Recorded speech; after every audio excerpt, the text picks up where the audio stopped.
విప్లవ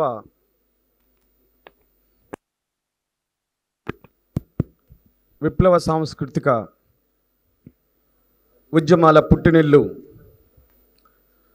అరుణోదయ 50 ఏళ్ల ఉత్సవాల్లో భాగంగా 50 ఏళ్ల సభల్లో భాగంగా రెండవ రోజు ప్రతినిధుల సభలో మాట్లాడమని ఆహ్వానించినటువంటి అరుణోదయ సాంస్కృతిక సమైక్య రాష్ట్ర కమిటీకి అరుణోదయ రాష్ట్ర అధ్యక్షురాలు కామ్రేడ్ విమలక్క, ప్రధాన కార్యదర్శి కామ్రేడ్ మల్సూర్ గారు, వేదిక మీద ముందున్నటువంటి పెద్దలు, అనేక మంది ప్రజా ఉద్యమాల్లో పనిచేస్తున్న ప్రజా సంఘాల నాయకులు, కార్యకర్తలు, మా Osmania university retired professor Venkatarajaiah గారు ఇక్కడ ముందు ఉన్నారు, మాస్టర్జీ గారు, విద్యావంతుల వేదిక బాధ్యులు అంబటి నాగయ్య గారు, దయాకర్ గారు, వివిధ ప్రజా సంఘాల్లో పనిచేస్తున్నటువంటి అనేక మంది ఇక్కడికి వచ్చున్నారు.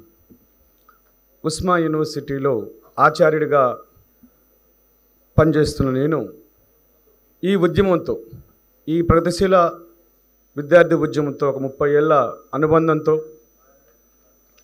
అటు విద్యార్థి రంగంలోనూ ఇటు ప్రజా పోరాటాల్లోనూ పనిచేస్తున్న క్రమంలో నాకున్నటువంటి అనుభవాలతో పాటు సామ్రాజ్యవాద సంస్కృతి యొక్క దాడిని ఎట్లా ఎదుర్కోవాలో దానిపైన మాట్లాడమని చెప్పి విమలక్క కోరారు. దీన్ని రెగ్యులర్ ఉపన్యాసంలాగా ఒక ఉద్రేకపూరితమైనటువంటి ఆవేశపూరితమైన ఉపన్యాసంగా కాకుండా ప్రతినిధుల సభ కాబట్టి ఒక 4-5 ముఖ్యమైన అంశాలు పిన్ పాయింటెడ్గా సాంస్కృతిక ఉద్యమంలో వస్తున్నటువంటి పెనుదొరలేంటి, సామ్రాజ్యవాద విష సంస్కృతిని లేదా సామ్రాజ్యవాద సంస్కృతిని నివారించడానికి ఈ కాలంలో చేయాల్సినటువంటి బాధ్యతలు, వాటిని ఎదుర్కోగలమా, ఏ రూపాల్లో ఎదుర్కోగలం అనేటటువంటి కొన్ని అంశాలను నేను ఇక్కడ మీ ముందు ఒక క్లాస్ రూపంలో ప్రస్తావిస్తాను. అంటే ఉపన్యాస రూపం కంటే కూడా ఒక క్లాస్ రూపంలో కొత్త విషయాలను నేను ముందు రావటానికంటే ముందు యూనివర్సిటీ విద్యార్థులకి పాఠాలు చెప్తా కాబట్టి యూనివర్సిటీ పీజీ పిహెచ్డి విద్యార్థులకు చెప్పే పాఠాల మాదిరిగా చెప్దాం అనుకున్నాను. కానీ అంబటి నాగయ్య గారు మాట్లాడుతున్నప్పుడు చూశాను, ఇక్కడున్నటువంటి అనేక మంది ప్రజా ఉద్యమకారులను, సాంస్కృతిక రంగంలో పనిచేస్తున్న కార్యకర్తలను చూసిన తర్వాత నా యొక్క ఉపన్యాస ధోరణిని కాస్త తగ్గించుకొని ఈ ప్రజా సంఘాలలో పనిచేస్తున్న కార్యకర్తలకు అర్థం కావాలనే ఉద్దేశంతో కొన్ని ముఖ్యమైనటువంటి అంశాలను, మనం ప్రతిరోజు మాట్లాడుతున్నటువంటి కొన్ని పదాలను, ఆ పదాల యొక్క అర్థాలను, ఆ పదాల యొక్క విస్తృతిని మీకు అర్థం చేయించే ప్రయత్నం నేను చేస్తాను. మనం ప్రతిరోజు నిన్నటి నుంచి మాట్లాడుతున్నాం, ఒక నెల రోజులుగా ప్రజా సంస్కృతి అని మాట్లాడుతున్నాం, సామ్రాజ్యవాద విశ్వ సంస్కృతి అంటున్నాం. అసలు ఏంటి సంస్కృతి ఏంటి, ప్రజా సంస్కృతి ఏంటి, సామ్రాజ్యవాదం సంస్కృతి ఏంటి, సామ్రాజ్యవాద విశ్వ సంస్కృతి అంటే ఏ రకంగా మన దగ్గరకు వస్తుంది అనేటటువంటి ఒక 4-5 అంశాలను మీతో పంచుకున్న తర్వాత దీనిపైన మార్క్సిస్టు మహోపాధ్యాయులు కానీ, ప్రపంచవ్యాప్తంగా ఉన్నటువంటి ఆలోచన పరులు గ్రామ్సీ గారు ఏమన్నారు, జేమ్స్ పెట్రాఫ్ గారు ఏమన్నారు, ఇంకా ఈ దేశంలో ఉన్నటువంటి వామపక్ష ఉద్యమకారులు, సమాజం గురించి పనిచేస్తున్నటువంటి వారి ఆలోచనలు ఏ విధంగా ఉన్నాయని చెప్పిన తర్వాత చివరి 5-10 నిమిషాల పాటు ఆ దాడిని మనం ఎట్లా నివారించడానికి మన దగ్గర ఉన్నటువంటి సాధనాలు కానీ, పరిమితులు కానీ, ఉద్యమ రూపాలు కానీ ఏ విధంగా ఉన్నాయనేది లాస్ట్ 5 నిమిషాల్లో మీతో నేను పంచుకుంటాను. సంస్కృతి అంటే కేవలం కళలు మాత్రమే కాదు. సంస్కృతి అంటే మొత్తం జీవన విధానం, మానవ జీవన విధానమే సంస్కృతి. అంటే అమీబా నుండి ఆదిమ మానవుడి దాకా మానవ పరిణామ క్రమాన్ని పరిశీలిస్తే మానవుని యొక్క జీవన విధానం కోసం కేవలం కళలు మాత్రమే కాకుండా ఆచార వ్యవహారాలు, తినే తిండి, కట్టే బట్ట, ఉన్న జీవన విధానం, ఆలోచన విధానం, భౌతికపరమైనటువంటి విషయాలు, ఆధ్యాత్మికపరమైన విషయాలు, వేదాంతపరమైన విషయాలు, మానవ సమాజాన్ని ముందుకు తీసుకుపోవటం కోసం ఉపయోగపడిన ప్రతి విషయం కూడా సంస్కృతిలో భాగమే. సంస్కృతి ఇవాళ మనం కొత్తగా సృష్టించింది కాదు. అంటే అమీబాగా ఉన్నటువంటి జంతువు ఆది మానవుడిగా పరిణామ క్రమం చెందే క్రమంలో మానవుడు తన యొక్క తెలివితేటను ఉపయోగించుకోవటం నేర్చుకున్నాడు. నిపుణులుగా ఉన్న తర్వాత ఆదిమ మానవ దశ నుంచి బానిస సమాజంలాగా మనిషి బానిసగా బతకటం నేర్చిన తర్వాత సంస్కృతి తన రూపాలను మార్చుకుంటూ వచ్చింది. సంస్కృతి అనేది ఒక జడ పదార్థం కాదు. సంస్కృతి ఇట్లనే ఉండాలి అనటం కాదు. మనం నిత్య జీవితంలో అనేక పదాలను చూస్తుంటాం. ప్రజా సంస్కృతి, నూతన సంస్కృతి, సామ్రాజ్యవాద సంస్కృతి, పెట్టుబడిదారీ సంస్కృతి, విశ్వ సంస్కృతి, బుర్జువా సంస్కృతి. ఈ ఏంటి సంస్కృతి అంటే? అసలు సంస్కృతి అనేటటువంటి అర్థం ఎందుకు ఇంతగా విస్తృతిలో ఉంది? మానవ జీవన విధానాన్ని తనను తాను మెరుగుపరుచుకునే క్రమంలో మానవుడు చేసిన ఒక ప్రయత్నమే సంస్కృతిగా ముందుకొచ్చింది. సంస్కృతి, నాగరికత ఈ రెండు ఒకటి కాదు. Culture and civilisation both are different words. రెండు చూడటానికి ఒక రకంగా కనిపిస్తున్నప్పటికీ మనం అంటే ఏందో అది మన సంస్కృతి, మనం ఉపయోగించిన విషయాలు ఏంది అనేది మన నాగరికత. ఇంగ్లీష్లో దీన్ని what we are is our culture, what we use is our civilisation. మనం ఏ వస్తువులు ఉపయోగిస్తామనేది అవి నాగరికత. నేను మొబైల్ ఫోన్ యూజ్ చేస్తున్నాను, నేను ఎక్స్ యూజ్ చేస్తున్నాను, నేను టెలిగ్రామ్ యూజ్ చేస్తున్నాను, నేను ఈమెయిల్ పంపుతున్నాను. ఇది నాగరికత పరిణామంలో వచ్చినటువంటి మార్పు. సంస్కృతి అంటే అది కాదు, మన ఆలోచన విధానం, మనం ఉపయోగించుకునే విధానం, మనం పనిచేసే విధానం, మన ఆలోచనల పరంపర, వీటిని మనం సంస్కృతిగా మనం నిర్వచించుకోవాల్సిన అవసరం ఉంది. అంటే నిప్పు కనుక్కున్న మానవుడు నిప్పుతోని తన యొక్క నాగరికతను మరుచుకుంటూ తన సాంస్కృతిక జీవన విధానాన్ని మలుచుకున్నాడు. కేవలం ఒక వ్యక్తిగా కొనసాగినటువంటి మానవ ప్రస్థానం గుంపుల నుంచి, జనపదాల నుంచి, గ్రామాల నుంచి ఆ విధంగా సాగిన ప్రస్థానం ఆదిమ మానవుడు బానిస వ్యవస్థలోకి అడుగుపెట్టాడు. ఎంతో ఉద్యమంలో పనిచేస్తున్నటువంటి మీరందరూ, మనమందరం సాంస్కృతిక పుంజంలో భాగంగా మనం ఊరికే ఇక్కడ నిలబడలేదు, ఊరికే ఇక్కడ మాట్లాడలేదు. అంటే అరుణోదయ మహాసభలు కేవలం మదర్ తెరీసా లాగా సేవ చేయటానికి లేవు. ఇవి అంటే పీడితులకి, అనార్థులకి సేవ చేసే ఉద్దేశం ఉన్నప్పటికీ దీనికి ఒక స్పష్టమైన లక్ష్యం ఉంది. చారిటీ కాదు ఇది. అరుణోదయ అనేది ఒక చారిటబుల్ ట్రస్ట్ కాదు. అరుణోదయ లాంటి ప్రజా కళారూపాలు చారిటబుల్ ట్రస్ట్ కాదు. ప్రజల విశ్వాసంగా, ప్రజల ఆలోచన తీసుకుపోవటం కోసం చేసేటటువంటి ఒక మహత్తరమైన ఉద్యమంలో భాగమే తప్ప ఇవి చారిటబుల్గా వచ్చేటటువంటివి కాదు. అందుకని అరుణోదయ మహాసభల్లో భాగంగా సంస్కృతి అంటే ఏంటి, ప్రజా సంస్కృతిని ఎలా నిర్వచించుకోవాలో మనం మాట్లాడాలి. మనం అనుకుంటూ ఉంటాం, అనేక మంది ఇక్కడ ఉద్యమకారులు 20, 30, 40 ఏళ్ళుగా పనిచేస్తున్న వాళ్ళు ఉన్నారు. కాబట్టి బానిస సమాజం నుంచి, అంటే మనిషి ఆదిమ మానవుడి తర్వాత బానిస సమాజంలో అడుగుపెట్టాలని మనం మాట్లాడుతూ ఉంటాం. అంటే ఎవరికైతే ఉత్పత్తి సాధనాలు వాళ్ళ చేతిలో ఉన్నాయో వాళ్ళు బానిసలను కొనుక్కోవటం, అమ్మటం. ఎక్కువ మంది బానిసలు ఉంటే వాళ్ళు బానిస యజమానులుగా వారి సంస్కృతిని, వాళ్ళ జీవన విధానాన్ని, వాళ్ళ భాషను, వాళ్ళ కట్టును, వాళ్ళ బొట్టును ప్రజల సంస్కృతిగా, బానిసల సంస్కృతిగా వారు ఏదైతే ఆలోచిస్తున్నారో అదే ఆలోచన నిజమైన ఆలోచనగా బానిస సమాజంలో వర్ధిల్లింది.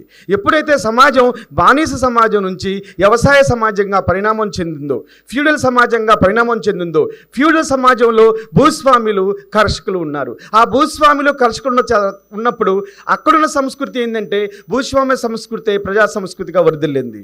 అంటే ఇక్కడ మనం గ్రామ్స్కీ మాటల్లో చెప్పాలంటే రాజ్యం, పాలకవర్గం, అధికారం ఎవరి చేతిలో అయితే ఉంటుందో వారి ఆలోచన విధానం, వారి విలువలు, వారి సాంస్కృతిక వ్యవస్థలు, వారి ఆచారాలు, వారి వ్యవహారాలు, వారి పద్ధతులే సమాజ పద్ధతులుగా వస్తూ ఉండటం ఒక ట్రెండ్ సెట్టింగ్ కొనసాగుతూ ఉంది. దీన్ని మార్క్స్ ఏంజిల్స్ కూడా అదేవిధంగా మాట్లాడారు. మార్క్స్ ఏంజిల్స్ కూడా ఏమన్నారు అంటే సంస్కృతి అనేది సడన్గా పుట్టేటువంటి వ్యవహారం కాదు. ఈ రాజకీయ అధికారం ఏ చేతిలో అయితే ఉంటుందో, రాజకీయం ఎవరి చేతిలో ఉంటుందో, రాజకీయ వ్యవస్థ ఎవరి చేతిలో ఉంటుందో ఆ రాజకీయ వ్యవస్థను కాపాడేటటువంటి సంస్కృతి ప్రజల మీద రుద్దబడుతుంది. అవసరం ఉన్నా లేకపోయినా రుద్దబడుతుంది. అది బానిస సమాజంలో బానిసలు కాని సంస్కృతి, ప్రజా సంస్కృతి పేరు మీద బానిస యజమానుల సంస్కృతి బానిసల పైన రుద్దబడింది.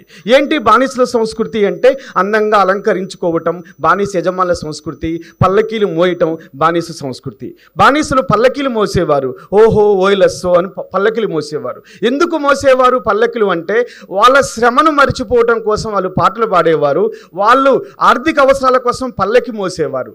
బానిస యజమానులు చేసేది ఏంటంటే పల్లకి మోపించుకునేవారు. కానీ పల్లకి మోసేటటువంటి పల్లకిలో కూర్చున్నటువంటి బానిస యజమాని బానిసలను ఆదేశించేవాడు. ఏందిరా పాట ఏదో కొత్తగా పాడుతున్నావు, ఈ పాట మన పాట కాదా అనేవాడు. శ్రమ నిజమే, కానీ శ్రమ నుంచి వచ్చిన పాట ఎప్పుడు శ్రామికులుగా నిలబడలేదు. అది నిలబడటానికి చాలా కాలమే పట్టింది. అంటే ప్రతి కార్యంలోనూ, ప్రతి వర్గంలోనూ, సమాజం యొక్క ప్రతి పరిణామ దశలో అది బానిస సమాజం నుంచి, భూస్వామ్య సమాజం నుంచి, పెట్టుబడిదారు సమాజం దాకా ఎవరి చేతిలో అయితే అధికారం ఉంటుందో, రాజకీయ అధికారం ఉంటుందో వాళ్ళ రాజకీయ అధికారాన్ని సుస్థిరం చేసుకోవటం కోసం సాంస్కృతిక కళారూపాలు వస్తుంటాయి. సంస్కృతి అంటే కేవలం కళారూపాలు మాత్రమే కాదు, జీవన విధానం, ఆలోచనలు, ఫుడ్, ఆచార వ్యవహారాలు. ఇవాళ భారతదేశంలో మనకి ఆచార వ్యవహారాలంటే ఉన్నత వర్గీయుల ఆలోచన వ్యవహారాలే, వారి యొక్క ఆచార వ్యవహారాలుగా ఉంటున్నాయి. పండగ అనగానే ఆ పండగకు సంబంధించినటువంటి రకరకాల ఆచార్యాలు నీకు ఇష్టం ఉన్నా లేకపోయినా టీవీలో చూస్తావు. నువ్వు ఆ టీవీలో చూడటం ద్వారా ఆ సంస్కృతిని నిజమైన సంస్కృతిగా అనుకుంటూ ఉంటావు.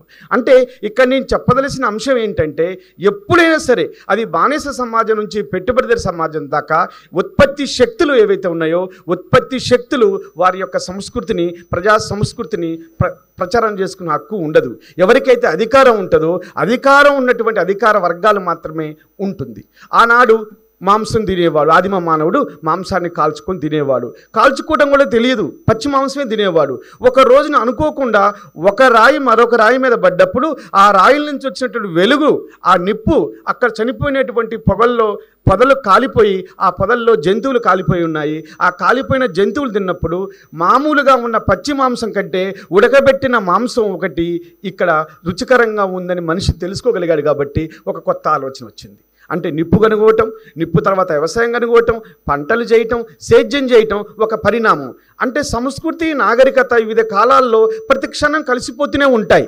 మరి అట్లా కలిసిపోతున్నప్పుడు ఏది ప్రజా సంస్కృతి, ఏది బూర్జువా సంస్కృతి అని గమనించాలంటే ఒక టార్చ్ లైట్ ఉండాలి, ఒక ఆలోచన ఉండాలి. అదే మార్క్సిస్ట్ టార్చ్ లైట్. చాలా సందర్భాల్లో మనం అనుకుంటాం మనగానటువంటి సంస్కృతిని కూడా మన సంస్కృతిగా భావిస్తుంటాం, మనగానటువంటి ఆలోచనలు కూడా మన ఆలోచనలుగా భావిస్తూ ఉంటాం. అందులో చాలా ఏళ్ల పాటు కాలం గడుపుతుంటాం. ఆ ఆలోచనలకి మనం వచ్చినటువంటి వర్గానికి ఏమాత్రం సంబంధం ఉండదు. అక్కడ ఉన్నటువంటి ఆలోచనలు కానీ, అక్కడున్న తత్వశాస్త్ర విలువలు కానీ, అక్కడున్న సామాజిక విషయాలు కానీ, మనం ఏ జనం నుంచి అయితే వచ్చామో, ఏ జీవనం నుంచి వచ్చామో, ఏ కుటుంబ నేపథ్యం నుంచి వచ్చామో అవి కాదు. ఇవి తెలుసుకునే లోపులో మనం ఆచరించే సంస్కృతి నిజమైన సంస్కృతి కాదు. ఇది వేరొకరు నా పైన రుద్దబడిన సంస్కృతి, ఇది ఆధిపత్య వర్గాల సంస్కృతి, ఇది బూర్జువా సంస్కృతి, ఇది నా వర్గాన్ని, నా ప్రజలను చాలా కాలంగా అణిచిపెట్టిందని తెలుసుకునే లోపులోనే మనిషి జీవితకాలం ముగిసిపోతూ ఉంటుంది. సంస్కృతి యొక్క ఒక ప్రత్యేకమైన అంశం దీన్ని మనం చూడాల్సి ఉంటుంది. ఏంది భారతదేశంలో సంస్కృతికి సంబంధించినంత వరకు మాట్లాడాల్సి వస్తే ఒక విషయం ముందుగా మాట్లాడాలి. అది ప్రాచీన సంస్కృతి. ఏంటి అసలు ఈ ప్రాచీన సంస్కృతి? ఇప్పుడు నరేంద్ర మోడీ గారు, ఇంతకుముందు అమ్మటి నాగయ్య మాట్లాడారు, సనాతన ధర్మం అన్నారు. నరేంద్ర మోడీ సనాతన ధర్మం, ప్రాచీన సంస్కృతి అంటున్నారు.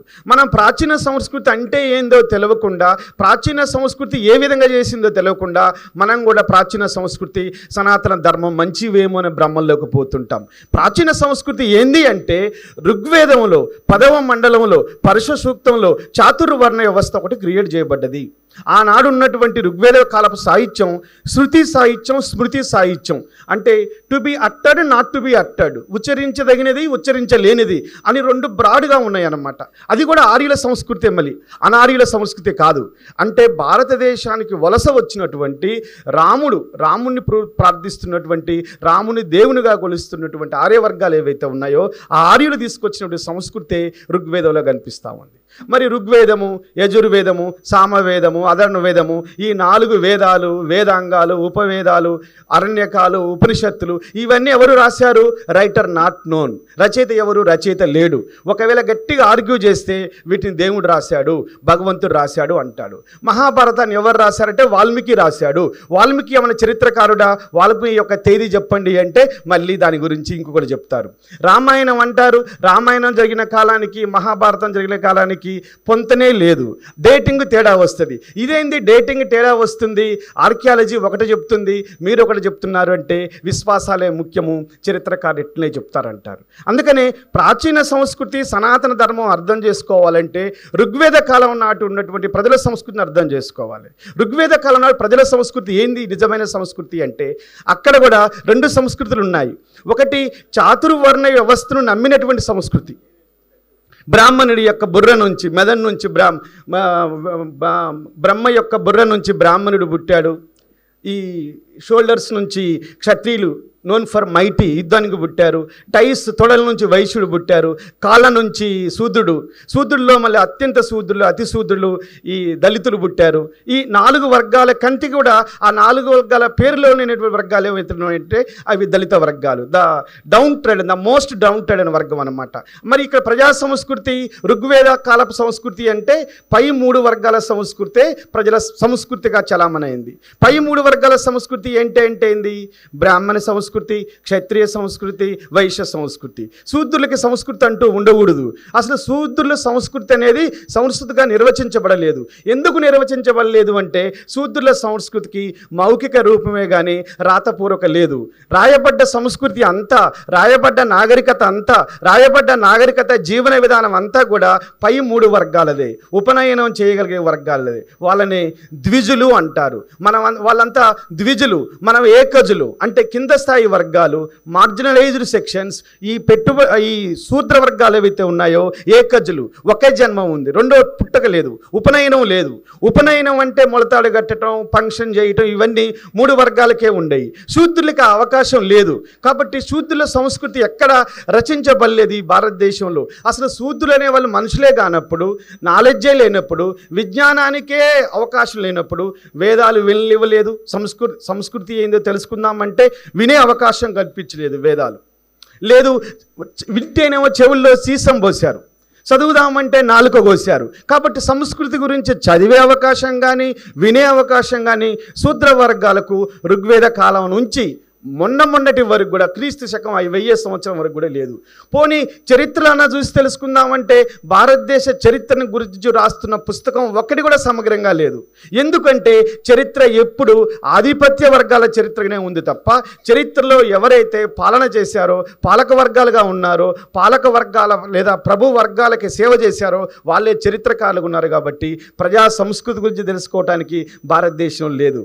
అదృష్టమో దురదృష్టమో కేవలం బ్రిటిష్ వారు భారతదేశానికి వచ్చిన తర్వాత మాత్రమే సంస్కృతి అంటే ఇంత అర్థం ఉంది, సంస్కృతి అంటే జీవన విధానం అని, సంస్కృతి అంటే కేవలం ఒక కళలు మాత్రమే, సాహిత్యం మాత్రమే, చిత్రలేఖనం మాత్రమే, ఆహారపు అలవాట్లు మాత్రమే కాదు, మన మొత్తం జీవన విధానాన్ని ప్రతిబింబించేటటువంటి ఒక నూతన విధానం సంస్కృతి అని మనకు నేర్పింది యూరోపియన్స్ నేర్పారు.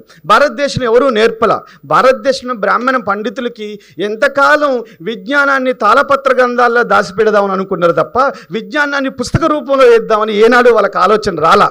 బ్రిటిష్ వారు ప్రింటింగ్ ప్రెస్ కనుగొన్న తర్వాత జాన్ గుటెన్బర్గ్, విలియం కాక్స్టన్ 15వ శతాబ్దంలో ప్రింటింగ్ ప్రెస్ కనుగొన్న తర్వాత కూడా వీళ్ళకి పుస్తకాలు వేయటం రాలేదు. 1500 నాటికి కూడా భారతదేశంలో పుస్తకాలు రాలా. తాళపత్ర గ్రంథాల్లో ఉన్నాయి, తాటాకుల మీద ఉన్నాయి. తాళపత్ర గ్రంథాల్లో రాయబడ్డటువంటి చరిత్రను చదివే అవకాశం ఎవరికి వస్తుంది? పోనీ అవైలబుల్గా ఉన్నాయా? గర్భగుడిలో దాచిపెట్టారు, అవి దేవాలయాల్లో దాచిపెట్టాడు, అవి పవిత్రమైన స్థలాల్లో దాచిపెట్టారు. అక్కడికి పోవటానికి ప్రవేశం లేదు. ఆడికి పోవాలంటే ద్విజులే మాత్రమే అవకాశం, ఏకజులకు అవకాశం లేదు. ఎవరైతే ఉపనయనం చేసుకుంటారో ఉపనయనం చేసుకున్న వర్గాలు మాత్రమే ఆ గుడిలోకి మందిరంలోకి పోగలం, తాళపత్ర గ్రంథాలని టచ్ చేయగలం, వాటిని చదవగలం. కాబట్టి పోయే అవకాశం లేదు.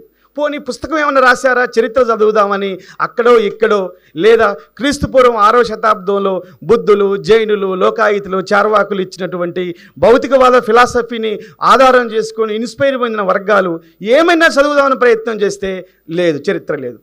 1000వ సంవత్సరంలో వచ్చింది పుస్తకం భారతదేశంలో. కలహనుడు రాసిన రాజతరంగిణి అనే పుస్తకం వచ్చే వరకు భారతదేశ చరిత్ర లేదు. కలహనాస్ రాజతరంగిణి అది పోయి సంస్కృతిలో ఉన్నది. అదేమన్నా ప్రజల యొక్క నాడి ప్రజా సంస్కృతి గురించి తెలుసుకుందామని పరిశీలిస్తే కలహనుడు రాజతరంగిణి అంతా రాజతరంగిణి, స్ట్రీమ్ ఆఫ్ కింగ్స్ అంటాం. ఏ రాజ్యం ఎన్నాళ్ళుంది, ఏ రాజవంశంలో ఏ రాజులు ఉన్నారు, పెద్ద భార్య కొడుకులు ఎంతమంది, చిన్న భార్య కొడుకులు ఎంతమంది, పెద్ద భార్య కొడుకుని చిన్న భార్య కొడుకు చంపిండా లేదా, చంపకపోతే ఎందుకు చంపలేదు, రాజులు రాజకుటుంబాల చరిత్ర భారతదేశ చరిత్రకు ఉంది. ప్రజల సంస్కృతి గురించి, ప్రజల ఆచార వ్యవహారాల గురించి తెలుసుకునే అవకాశం లేదు. కానీ యూరోపియన్ టెక్నాలజీ అట్లా లేదు. మనం ఐరోపా వాళ్ళని వలసవాదం తర్వాత మనం వేరే రకంలో అర్థం చేసుకున్నప్పటికీ బ్రిటిష్ వారి యొక్క పరిపాలన, బ్రిటిష్ వారి యొక్క భారతదేశానికి రాక మొదటగా మనని విముక్తి చేసింది సనాతన ధర్మం. ఈ తాటాకులు కట్టుకునేటటువంటి సంస్కృతి నుంచి దూరం చేసిందని మాత్రం ఒకటి మనం అర్థం చేసుకోవాలి. బ్రిటిష్ వారి భారతదేశానికి 1600 సంవత్సరంలో ఈస్ట్ ఇండియా కంపెనీ రూపంలో రాకపోయి ఉంటే మనం ఇవాళ తిడుతున్న మెకాలే విద్యా విధానమే భారతదేశానికి రాకుండా ఉంటే ఇంకా మనము తాళపత్ర గ్రంథాలు కూడా చదివే అవకాశం లేకుండే, ఈ అక్షర జ్ఞానం కూడా రాకుండే. ఎందుకంటే బ్రిటిష్ వాళ్ళు మెకాలే విద్యా విధానాన్ని పెట్టింది 1835 ఫిబ్రవరి 8వ తారీఖున మెకాలే విద్యా విధానం భారతదేశానికి వచ్చింది. అది మార్చి 8, 1835లో అమల్లోకి వచ్చింది. అప్పటి వరకు ఇంగ్లీష్ విద్యనే లేదు. పోనీ సంస్కృత విద్య నేర్చుకుందామా అంటే సంస్కృతం చెప్పేటోళ్ళు లేరు భారతదేశంలో. కాబట్టి భారతదేశంలో ఉన్నటువంటి చదువు అంతా కూడా అసమగ్రమైన, అశాస్త్రీయమైన, పురాణాలతో కూడినటువంటి నైతికత విద్య అని వాళ్ళు పేరు పెట్టారు. దానికి నైతికత అంటే ప్రశ్నించకుండా ఉండటమే నైతికత. నేను ఎందుకు చదువుకోలేదు అని నా కర్మ నేను చదువుకోలేకపోయినా అని అనుకుంటే నైతికతగా ఉన్నట్టు. నేను ఎందుకు చదువులేకపోయినా, మా నాన్నకి ఎందుకు చదువు లేదు, నా ముందు వర్గాలు ఎందుకు చదువు లేదు అని ప్రశ్నించడం అంటే నువ్వు అనైతిక జీవన విధానాన్ని చేస్తున్నట్టు లెక్క. అంటే చూడండి, భారతదేశంలో అసలు ప్రజల సంస్కృతిని తెలుసుకుని ఆచారంగా ఒక అవకాశం అనేది భారతదేశ విద్యా విధానం భారతీయులకు ఇవ్వలేదు. మెకాలే పుణ్యమాని 35లో వచ్చిన తర్వాత అది క్లరికల్ ఎడ్యుకేషనో, అది గుమ్మస్తా విధానమో, ఆఫీసర్ విద్యా విధానమో పక్కన పెడితే ఒక విద్యను, ఇంగ్లీషు విద్యను భారతదేశానికి పరిచయం చేసింది. ఈ భారతదేశ గ్రంథాల్లో ఏముందయ్యా, ఇందులో ఏమీ లేదు, అభూత కల్పనలు, అశాస్త్రీయ భావజాలం, నైతికత పేరు మీద ఎక్కడెక్కడ సంఖ్యలేసి అసమానత్వాన్ని పెంచి పోషించారు. సంస్కృతి విద్య రెండు ఒకటిగానే భ్రమింపజేశారు. ఎక్కడైతే ప్రశ్నించినో ఆ ప్రశ్నను సమాధి చేసే ప్రయత్నం భారతదేశంలో కొనసాగింది.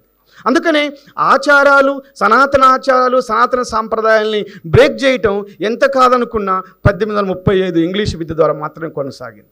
మా వెంకటరాజయ్య సార్ ఎప్పుడు పిల్లలకి చెప్తుంటాడు, ఇంగ్లీష్ నేర్చుకోవాలి, ఇంగ్లీష్ నేర్చుకుంటేనే వస్తుంది అని. ఆయన 30 ఏళ్ళుగా వివిధ వేదికల మీద చెప్తున్నాడు. ఇంగ్లీష్లోనే ఉంది అసలు మహత్యం. ఇంగ్లీష్లో ఒకవేళ ఇంగ్లీషు విద్య భారతదేశం రాకుండా ఉంటే, నేను బ్రిటిష్ వలసవాద పరిపాలన సపోర్ట్ చేయట్లేదు. బ్రిటిష్ వలసవాదం భారతదేశానికి తీసుకొచ్చినటువంటి అత్యంత ముఖ్యమైనటువంటి మార్పు. ఈ భారతదేశంలో జాతీయ ఉద్యమం లాంటి ఉద్యమం రావాలన్నా 19వ శతాబ్దం 1848లో కమ్యూనిస్ట్ మేనిఫెస్టో, దాసి క్యాపిటల్ భారతీయులు చదవగలిగారన్నా దానికి కారణం భారతీయ గ్రంథాలు, భారతీయ భాషలు. హిందీ కాదు, సంస్కృతి కాదు, ఏ భారతీయ భాషలు కాదు, కేవలం ఇంగ్లీష్ భాష మాత్రమే. ఇంగ్లీషు భాష వల్ల మాత్రమే మనము దాసి క్యాపిటల్ చదవగలిగాము.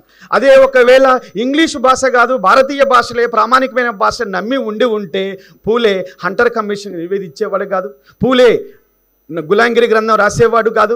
అంబేద్కర్ ఈ సమాజం అంతా చీపో అంటే అంబేద్కర్ని చదివిపించింది ఒక మహారాజు చదివిపించాడు. బ్రాహ్మణులు చదివిపించాలి, ఒక మహారాజు చదివిపిస్తే మహారాజు యొక్క బరోడా మహారాజు యొక్క ఆర్థిక సహకారం చేత అంబేద్కర్ అక్కడికి పోయి ఇంగ్లీష్ అనేటువంటి ఒక భాషను ఆయన చాలా స్పష్టంగా నేర్చుకొని కమాండ్ తెచ్చుకున్న తర్వాత గాంధీ యొక్క నేచర్ను బయటపెట్టడానికి, ప్రపంచ సమాజానికి పరిచయం చేయడానికి బీబీసీలో ఆయన ఇచ్చిన ఇంటర్వ్యూ తర్వాతనే ఆయన ఏమన్నాడు గాంధీని అంటే, గాంధీ 2 తలలు ఉన్నటువంటి ఒక పెద్ద పాము, ఈ భారతదేశంలో ఒక బుసగొట్టే పాము ఉందంటే అది గాంధీ తప్ప మరొకటి కాదు. గాంధీ గుజరాత్లో ఒక రకంగా మాట్లాడతాడు, గుజరాత్లో గుజరాతీ భాషలో ఆయన నడిపినటువంటి ఒక పత్రికలో వ్యాసాలేమో సంస్కృతి గురించి, సనాతన ధర్మం గురించి, ఆచార సంప్రదాయాల గురించి పొగుడుతూ భారతదేశ కుల వ్యవస్థ ఉండాలని చెప్పి గుజరాత్లో రాస్తాడు. ఇంగ్లీష్లో ఆయన నడిపిన హరిజన పత్రికలో మాత్రం ఇంగ్లీష్లో కాస్ట్ వద్దు అని వెస్ట్రన్ ఫిలాసఫర్స్ యొక్క మద్దతు కొడగొట్టుకోవటం కోసం, ప్రపంచవ్యాప్తంగా తనను తాను ఒక ఇమేజ్ క్రియేట్ చేసుకోవటం కోసం సెల్ఫ్ మేకింగ్లో గాంధీ బిజీ అయిపోయాడని అంబేద్కర్ చెప్పే వరకు కూడా ఎవరు ముందుకు తీసుకురాలి. అంబేద్కర్ యాంటీ మాట్లాడుతున్నాడు, గాంధీకి వ్యతిరేకంగా మాట్లాడుతున్నాడు, ఇదేమి పద్ధతి అని చదువుకున్న వాళ్ళు కూడా అంబేద్కర్ నానాడు విమర్శించారు. కానీ తర్వాత కాలంలో తెలిసి వచ్చింది, అవును ఈ ఇంగ్లీషు విద్య ఉండటం వల్లనే పాశ్చాత్య భావజాలం, వ్యక్తి హక్కులు, సమాజం, స్వేచ్ఛ, అది ఫ్రెంచ్ విప్లవం, బుర్జువా విప్లవం అయినప్పటికీ అది ఇచ్చినటువంటి నినాదాలు స్వేచ్ఛ, సమానత్వం, సౌభ్రతత్వం, ఈ 3 నినాదాలు మానవ సమాజాన్ని, ముఖ్యంగా భారతీయ సమాజాన్ని ఆలోచింపజేశాయి. ఆలోచన చేసిన తర్వాత అసలు రాజకీయ రంగాన్ని మనం ఎదుర్కోవాలంటే సాంస్కృతిక రంగం ముఖ్యమైనది, సంస్కృతి అనేది ముఖ్యమైన అంశము. రాజకీయ అధికార పగ్గం, రాజకీయం అది పకడ్బందీగా ఉండాలంటే సంస్కృతి చేత నడపబడుతున్నటువంటి సంస్థలు, విలువలు పకడ్బందీగా సమాజంలో ఉండాలి అనేటువంటి ఆలోచన గ్రామ్స్కీ చెప్పాడు. గ్రామ్స్కీ మామూలు తత్వవేత్త కాదు. వోల్టేర్, రూసేవ్లు ఎంత పేరుగాంచారో, సోక్రటీస్, ప్లేటో, అరిస్టాటిల్ ఎంత పేరుగాంచారో, నేటి కాలంలో జేమ్స్ పెట్రాప్ ఎలానో మనకి ఫ్రాంజ్ ఫ్యానన్ అంత ఇన్ఫ్లుయెన్షియల్ ఫిలాసఫర్ గ్రామ్స్కీ. యాంటోనీ గ్రామ్స్కీ ఒక మాట అంటాడు. ఆయన అన్నటువంటి మాట ఏంటి అంటే, the state should not control the political power not only by the political institution but state control the political power within the cultural institutions and values of the society అన్నాడు ఆయన. అంటే కేవలం రాజ్యం వెలుపల ఉన్నటువంటి రాజ్యాధికారం ద్వారా మాత్రమే సంస్కృతిని కట్టిపెట్టదు. రాజ్యాధికారాన్ని కాపాడేది అంటే సాంస్కృతిక అధికారాన్ని కాపాడేది కేవలం రాజ్యం మాత్రమే కాదు. రాజ్యం లోపల అంతర్గతంగా సంస్కృతి అనేది ఒకటి ఉంటుంది. ఆ సంస్కృతి తరతరాలుగా ఒక సనాతన సంస్కృతిగా ఉంటుంది. దాన్ని కాపాడుకోవాలి.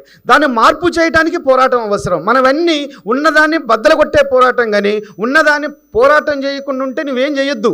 ప్రజా సంస్కృతి ఏంది అంటే ఉన్న సంస్కృతిని అటాక్ చేయటమే ప్రజా సంస్కృతి. ఒక మాటలో చెప్పాలంటే ఆల్రెడీ స్టీరియోటైప్డ్గా సమాజంలో గడ్డగట్టి ఉన్నది. ఆ గడ్డని కాపాడుకోవాలి. ఆ గడ్డని కాపాడుకోవటం బూర్జువా వర్గాల పెట్టుబడి వర్గాల రాజ్యం యొక్క తక్షణ కర్తవ్యం అన్నమాట. అందుకే రాజ్యం ఎప్పుడు కూడా ఆ స్టీరియోటైప్డ్గా ఉన్నటువంటి ఐడియాలజీ నుంచి బయటకు పోనివ్వదు. స్టీరియోటైప్ నుంచి బయటికి పోకుండా ఉండటం రాజ్యానికి అవసరం. అది ఏ రాజ్యమైనా సరే. నరేంద్ర మోడీ 3వసారి అధికారంలోకి వచ్చాడా, రేపు పొద్దున 4వసారికి అధికారంలోకి వస్తాడా, నరేంద్ర మోడీ వచ్చినా ఇంకొక కాంగ్రెస్ వచ్చినా వాళ్ళ యొక్క రాజకీయ అధికారం వేరు. కానీ సాంస్కృతిక పరంగా చూసినప్పుడు వాళ్ళంతా సాంస్కృతిక ఏకరూపుతున్నటువంటి సంస్థలే. అందులో స్కేల్లో తేడా ఉండొచ్చు కానీ సాంస్కృతికంగా భిన్నమైన సంస్థలు కాదు అనేటటువంటి విషయాన్ని గ్రామ్స్కీ మాటల ద్వారా మనం అర్థం చేసుకుంటాం. అందుకని మనుధర్మం, చాతుర్వర్ణ వ్యవస్థ ఇవన్నీ మనం ఇవాళ ఎక్కువ మాట్లాడట్లేదు. మనం ఇవాళ వాటి గురించి వ్యతిరేకంగా మనం మాట్లాడట్లేదు. మనం చాలా తక్కువ మాట్లాడుతున్నాం. ఎంత తక్కువ మాట్లాడుతున్నాం అంటే మనం అనుకుంటాము ఉన్నటువంటి వ్యవస్థలకు వ్యతిరేకంగా మనం పెద్ద ఎత్తున పోరాటం చేస్తున్నాం, పెద్ద ఎత్తున ప్రజల్ని మొబిలైజ్ చేస్తున్నాం, 26 జిల్లాలు 26 రాష్ట్రాల్లో కమిటీలు వేసాం, పెద్ద ఎత్తున పోరాటం నడుపుతున్నామని అనుకుంటాం. కాదు, ఇవి క్రీస్తు పూర్వం 6వ శతాబ్దంలోనే గౌతమ బుద్ధుడు, వర్ధమాన మహావీరుడు వీళ్ళెవరూ కూడా బ్రాహ్మణ వర్గం కాదు. వీళ్ళు క్షత్రియులు, వీళ్ళు బ్రాహ్మణులు కాదు. ఒక క్షత్రియ వర్గం నుంచి వచ్చినటువంటి వాళ్ళు తిరుగుబాటు చేశారు. అంతకంటే ముందు లోకాయుతలు, చార్వాకలు భౌతికవాద ఫిలాసఫీ పని చేశారు. అంటే ఈ దేశంలో మొదటి నుంచి ఒక పోరాటం నడుస్తూనే ఉంది. ఆ పోరాటానికి మనం భావవాదం, భౌతికవాదం మధ్య పోరాటం అని పెట్టండి, విశ్వాసానికి ఆధునికతకు మధ్య పోరాటం పెట్టండి, సైన్స్కు గుడ్డి ద్వేషానికి మధ్య పోరాటం అని పెట్టండి. ఈ పోరాటం నడుస్తూనే ఉంది. ఇది ఆయా కాలాల్లో ఆయా సమాజాల్లో నడుస్తూనే ఉన్నది. ఈ పోరాటాన్ని నడపాల్సిన బాధ్యత వామపక్షాలపై ఉంది. ఈ పోరాటాన్ని నడపాల్సిన బాధ్యత బహుజన సంస్కృతిని వ్యాపించేసిన సాంస్కృతిక సంస్థలపై ఉంది. ఇటీవల కాలంలో నేను నా దగ్గర ఒక బుక్ తెచ్చాను. సిపిఎం పార్టీ సాంస్కృతిక రంగంలో కర్తవ్యాలని వాళ్ళు వేసుకున్నటువంటి ఒక బుక్లెట్ చదివారు. నేను వాళ్ళు ఏం చేద్దాం అనుకుంటున్నారని. ఎందుకు సిపిఎం పార్టీ చదవాల్సి వచ్చిందంటే ఈ భారతదేశంలో ఒక పారామీటర్ ఉండాలి. సిపిఐ అనేది 1925లో ఏర్పడ్డటువంటి ఉమ్మడి కమ్యూనిస్ట్ పార్టీ 25లో ఏర్పడ్డది. భారతదేశానికి అసలు ఒక ముఖ్యమైనటువంటి అంశం ఏంటంటే 25లో కమ్యూనిస్ట్ పార్టీ ఏర్పడ్డది, 25లో ఆర్ఎస్ఎస్ ఏర్పడ్డది. రెండు పరస్పరమైన విరుద్ధమైన భావజాలాలు భారతదేశంలో ఏర్పడ్డటువంటి సంవత్సరం రేపు వచ్చే సంవత్సరం నాటికి 100 ఏళ్ళు పూర్తవుతున్నాయి. 100 ఏళ్ళు పూర్తయిన ఆర్ఎస్ఎస్కు 100 ఏళ్ళు పూర్తయిన ఉమ్మడి కమ్యూనిస్ట్ పార్టీకి కంపారిటివ్ స్టడీ చేసినప్పుడు మనం ఏ మేరకు సాంస్కృతిక రంగంలో విజయం సాధించాము అంటే కమ్యూనిస్ట్ పార్టీ ఐడియాలజీలో, తాత్విక సిద్ధాంతంలో, వెలుగులో, ఆదర్శాలలో వామపక్ష విప్లవోద్యమాలు పనిచేసిన అన్ని ఉమ్మడి కమ్యూనిస్ట్ పార్టీ ఒకటే. కాబట్టి ఆ వెలుగులో మనమే ఎంత మేరకు సాధించామో అదే 1925లో పెట్టినటువంటి ఆర్ఎస్ఎస్ ఎంత మేరకు విజయం సాధించింది అని చూసినప్పుడు 25లో పెట్టినటువంటి ఆర్ఎస్ఎస్ అత్యంత అమోఘమైన అద్భుతమైన విజయాన్ని వాళ్ళ ఎజెండాకు దగ్గరగా తీసుకుపోగలిగింది. ఈ విషయంలో కమ్యూనిస్ట్ పార్టీ ఫెయిల్ అయింది. ఎందుకు ఫెయిల్ అయిందంటే కమ్యూనిస్ట్ పార్టీ నిర్వచనాలకే పరిమితమైంది చాలా కాలం పాటు.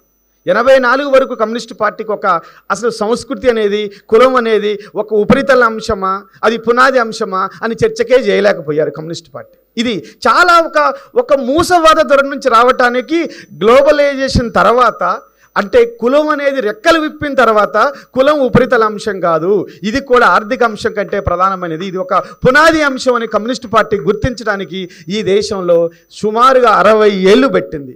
అది కూడా గ్లోబలైజేషన్ వచ్చిన తర్వాతనే పట్టింది.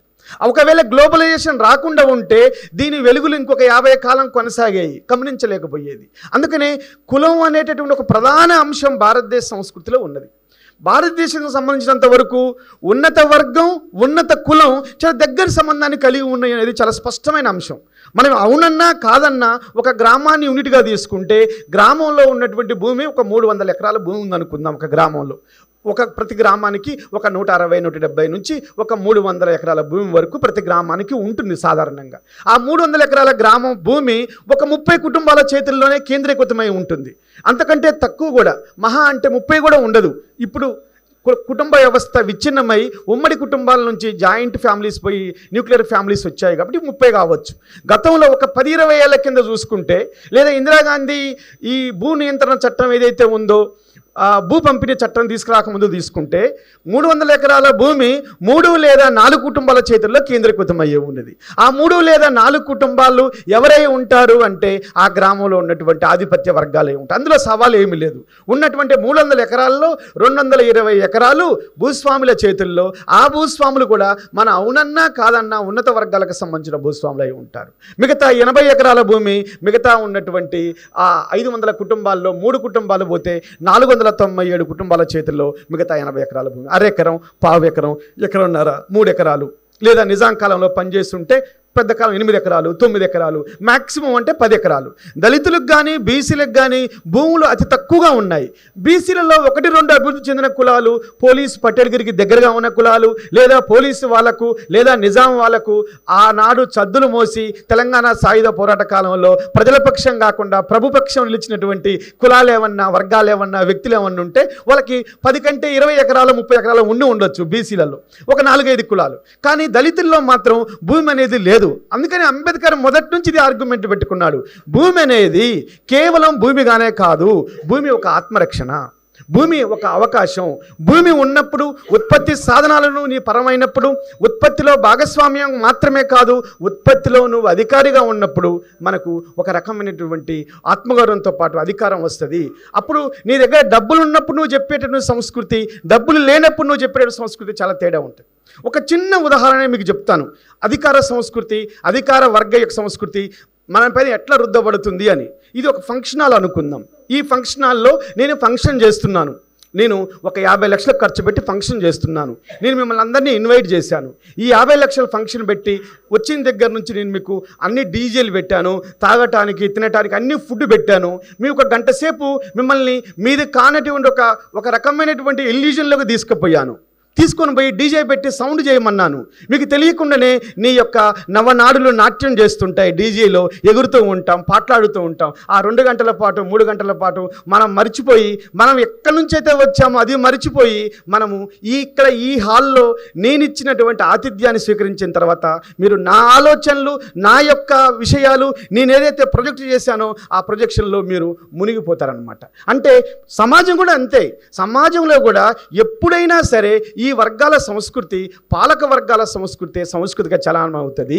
ప్రజల సంస్కృతిగా చలామణి కావాలంటే ప్రజల కోసం, ప్రజల కేంద్రంగా పనిచేస్తున్నటువంటి సాంస్కృతిక సంస్థలు బతకాలి. అందుకనే అరుణోదయ 50 ఏళ్ల ఉత్సవం ఎందుకు ముఖ్యమైనది, ఎందుకు ఇది ఒక ఉజ్వలమైన చరిత్ర అని నేను మీకు సవనీర్లో రాశాను. ఒక ఉజ్వలమైన చరిత్ర, నిజంగానే అరుణోదయ ఒక ఉజ్వలమైన చరిత్ర, మరుపురాని చరిత్ర. ప్రపంచంలో మన బాబీ డిలానికి నోబెల్ అవార్డు వచ్చింది. ఒక 50 ఏళ్ల పాటు ఒక సంస్థ ప్రజల్లో ఉండటం, ప్రజల కేంద్రంగా ఉండటం.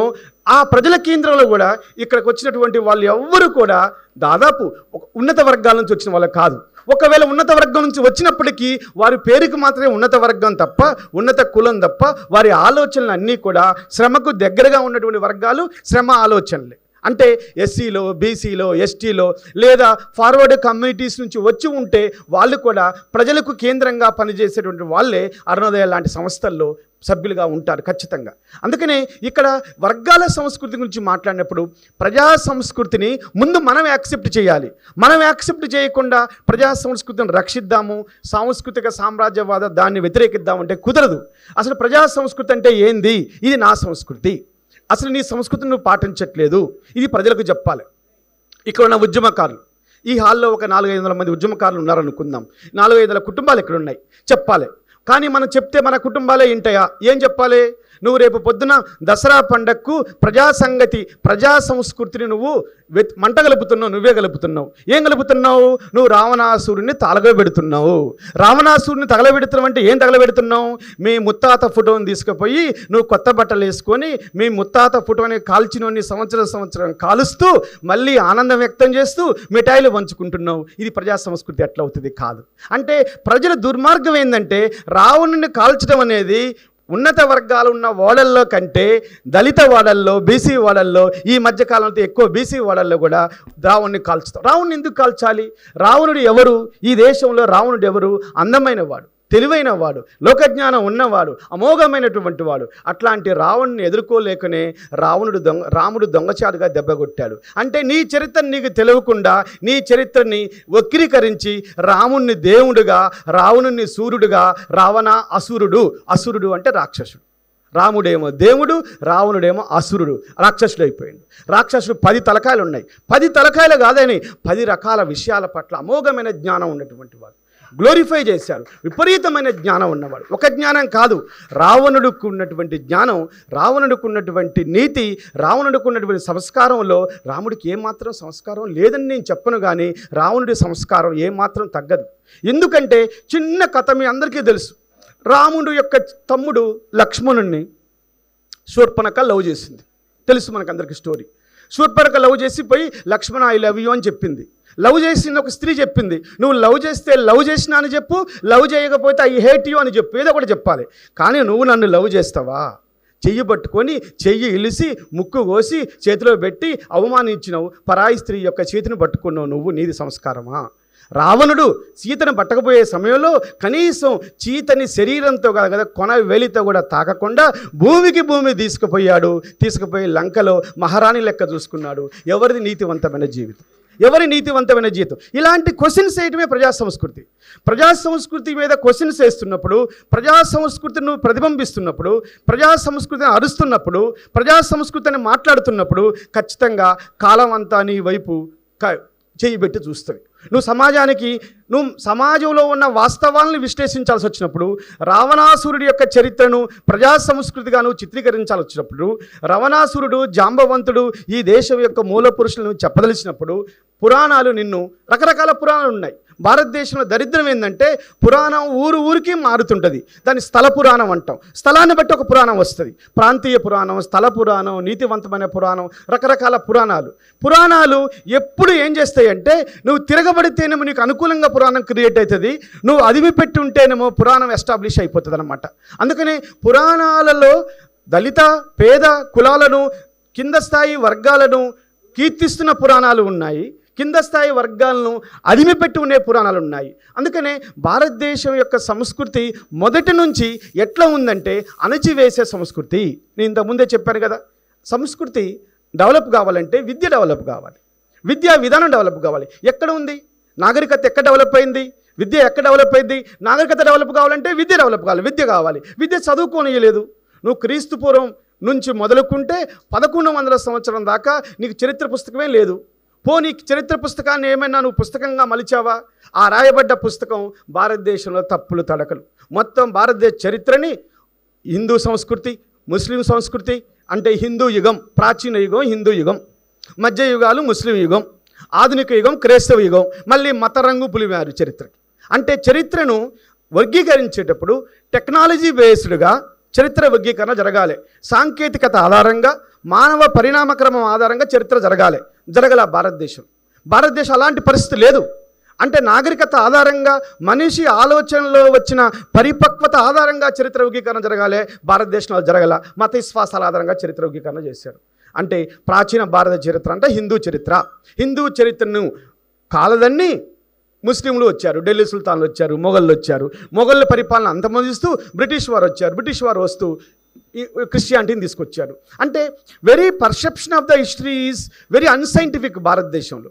అందుకనే సంస్కృతి గురించి, సాంస్కృతిక విలువల గురించి మనం మాట్లాడేటప్పుడు భారతదేశంలో జరిగినటువంటి ఒక ప్రధానమైన తప్పు మనది కానటువంటి విషయాలను మనదిగా చిత్రీకరిస్తున్నారు. గుప్తుల సంస్కృతి, మౌర్యుల సంస్కృతి, చోళుల సంస్కృతి, చాళుక్యుల సంస్కృతి, ఎక్కడన్నా ఎక్కడన్నా ఒక మౌర్యుల పరిపాలనా విధానం తప్పితే ఎక్కడన్నా ప్రజా సంస్కృతికి సంబంధించిన ప్రజలకు సంబంధించిన విషయాల ప్రస్తావన ఉందా? లేదు. గుప్తుల కాలంలో ప్రజలు చాలా ఇబ్బందులు ఎదుర్కొన్నారు. అసలు గుప్తుల కాలంలో సంఖ్యలు తీసుకుపోయేవారు ప్రజల్ని ప్రశ్నించే వాళ్ళని. అనాదిగా అనాగరికమైన శిక్షలు ఉండేవి. చిన్న తప్పుకు కూడా నూనెలో చేతులు పెట్టమనేవాళ్ళు, నూనెలో కాళ్ళు పెట్టమనేవాళ్ళు, నూనెలో పెట్టి ప్రమాణం చేయమనే వాళ్ళు, కాలుతున్నటువంటి వస్తువుల మీద కాలుతున్న బొగ్గులపై నడవమని చెప్పేవాళ్ళు. అదా సంస్కృతి? అదా నాగరికత? అదా చరిత్ర? కాదు. ఇవేమీ తెలియకుండానే మనం పుస్తకాలన్నీ చదువుతూ ఉన్నాం. ఎవరో ఒక మహానుభావురాలు రొమెల్లా తాఫర్ రాసిన తర్వాత, డిడి కోశాంబి రాసిన తర్వాత, బిపిన్ చంద్ర రాసిన తర్వాత భారతదేశ సంస్కృతి అంటే ఇది, ప్రజల సంస్కృతి అంటే ఇది, ఈ దేశంలో వేల సంవత్సరాల పాటు ప్రజల్ని మాట్లాడనివ్వలేదు, ప్రజల విషయాలు బయటకు రానివ్వలేదు, చరిత్ర అంతా పుట్టు పురాణాలు, కట్టుకథలు, కావ్యాలు, అందమైన కావ్యాలుగానే చరిత్ర రాసిరు తప్ప ఎక్కడ శ్రమ గురించి రాయబడలేదు, శ్రమ సంస్కృతి గురించి రాయబడలేదు. కేవలం ప్రజలు ఒక వస్తువులాగా చూడబడ్డారు తప్పితే, అంతఃపుర స్త్రీల యొక్క అంగరంగ వైభవాలే చరిత్ర రాశారు తప్పితే, ఉన్నత వర్గాల యొక్క పరిపాలన భోగలాలస్తే చరిత్ర రాశారు తప్పితే, ఎక్కడ కూడా ప్రజల విషయాలు, శ్రమ సంస్కృతిని, ప్రజల యొక్క జీవన విధానం ఎట్లుందని ఏ పుస్తకంలో రాశారా? ఏ పుస్తకం రాయలేదు.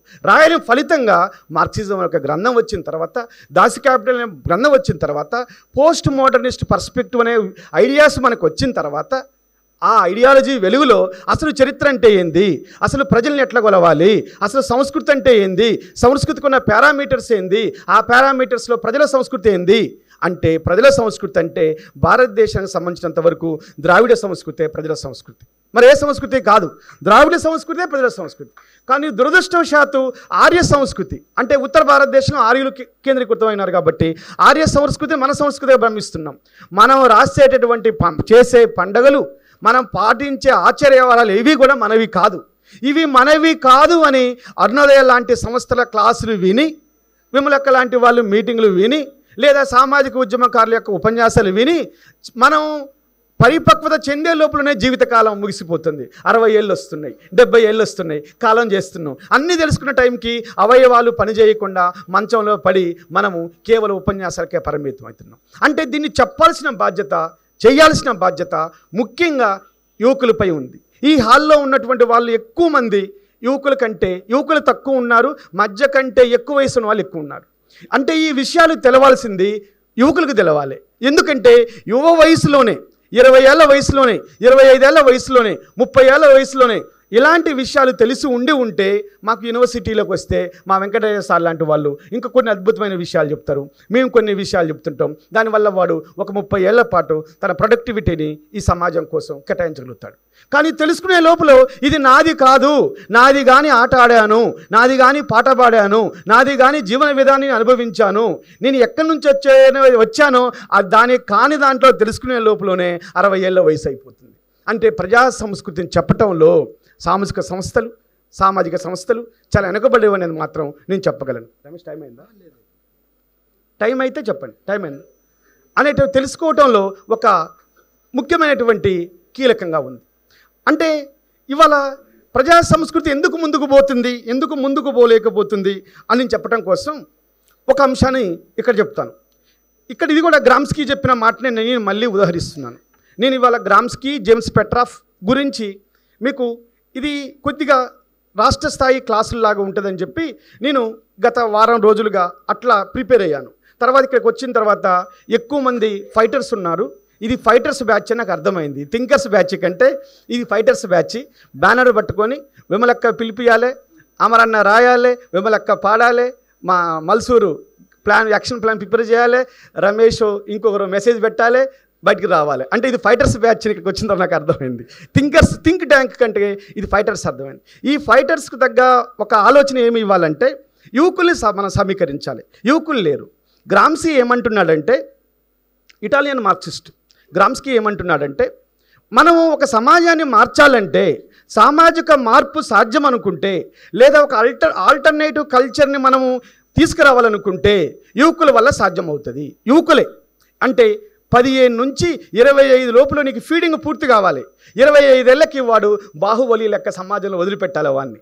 మా మాస్టర్జీ అక్కడక్కడ పాటలు పాడుతుంటాడు యువకులను ఉద్దేశించి. ఇదే చేయాల్సింది. అంటే 25 లోపల వాడిని పూర్తి స్థాయి వ్యక్తిగా తయారు చేస్తే 25 నుంచి వాడు ఆరోగ్యంగా బతికేది 60 ఏళ్ళు అనుకుందాం. అంటే 25 నుంచి 65 అంటే సుమారు ఒక 35 ఏళ్ల పాటు వాడు సమాజంలో చెప్తుంటాడు. అంటే యువకుల మీద పెట్టాలి, యువకుల మీద పెట్టడం, యువకులను ఉద్యమాల్లోకి తీసుకురావడం వాళ్ళ ప్రధాన పాత్ర. ఇందాక మా రాజారాం గారు టీచర్, మా రాజారాం అన్న మాట్లాడాడు. ఆయన స్కూల్లో పూలే అంబేద్కర్ ఉత్సవాలు ఆ వనపర్తి ఉమ్మడి మహబూబ్నగర్ జిల్లాలో మొత్తంలో ఆయన చేసిన కార్యక్రమాలు ఎవరు చేసి ఉండడు. అంటే విద్యార్థులు స్కూల్ లెవెల్ నుంచి రావాలి.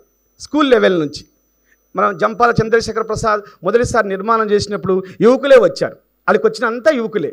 ఒకనొక అపోహ కూడా ఉంది, వీళ్ళు పీడిఎస్ నిర్మాణం చేస్తున్నారా, అరుణోదయ సంస్కృతి నిర్మాణం చేస్తున్నారా, పీడిఎస్లో యాక్టివ్గా ఉన్న వాళ్ళని అరుణోదయలో తీసుకోబోతున్నారా అని కూడా జంపాలని అడిగారు.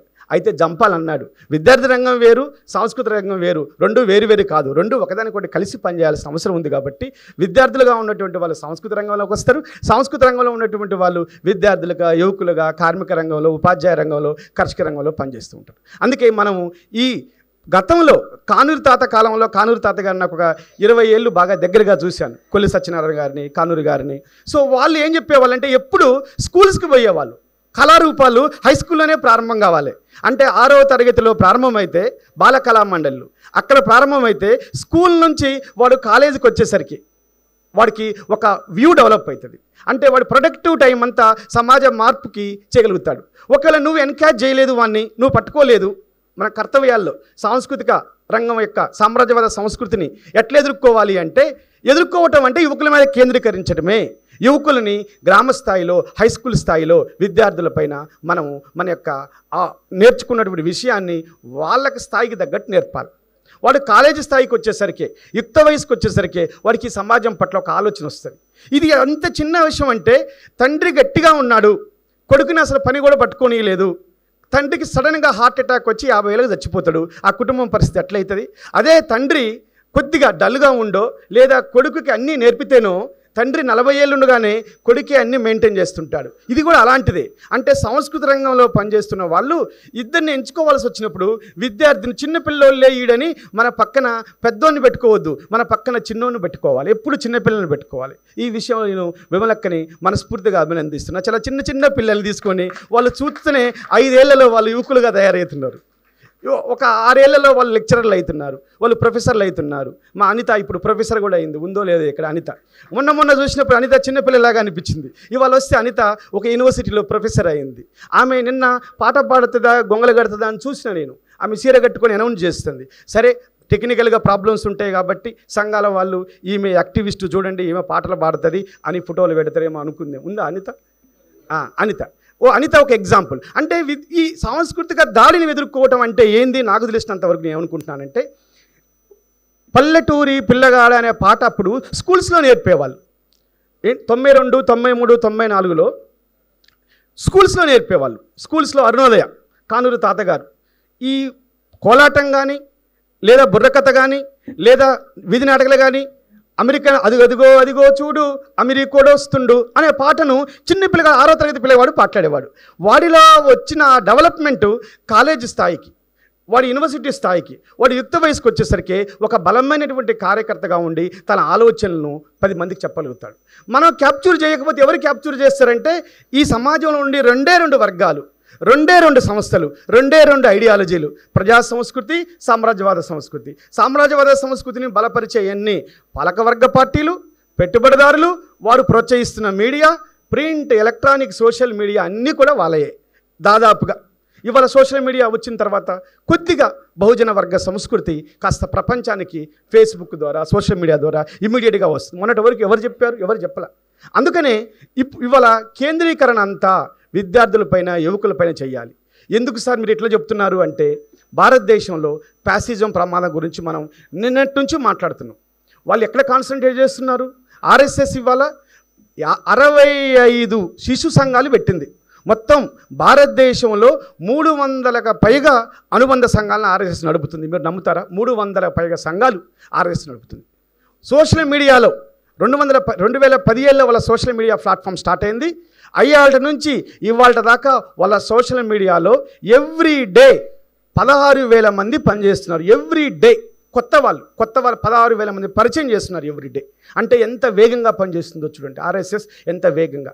బాలమండలి దగ్గర నుంచి ఒకప్పుడు వామపక్ష సంఘాలు సాయుధ పోరాట కాదల్ని, లేదా విప్లవ సాయుధ పోరాటాన్ని, లేదా భూమి పోరాటాలని, లేదా అంటరానితనాన్ని, లేదా బాల్య వివాహాలని నాటికలుగా చేయలేవేసేవారు, నాటికలుగా ప్రజల దగ్గర తీసుకుపోయేవాళ్ళు. ఎప్పుడైతే తగ్గిందో, ఎప్పుడైతే కళారూపాలు పోయాయో, సాంస్కృతిక రూపాలు పోయాయో దాన్ని 2 రకాల వాళ్ళు ఆక్యుపై చేస్తున్నారు. అయితేనేమో ఆర్ఎస్ ఆక్యుపై చేస్తుంది, లేకపోతే వాట్సప్ ఫేస్బుక్ ఆక్యుపై చేస్తుంది. ఆ వాట్సప్ ఫేస్బుక్ ద్వారా వచ్చింది ఎటు నిలకడ లేనటువంటిది, అది అటు పోయేది కాదు, ఇటు పోయేది కాదు.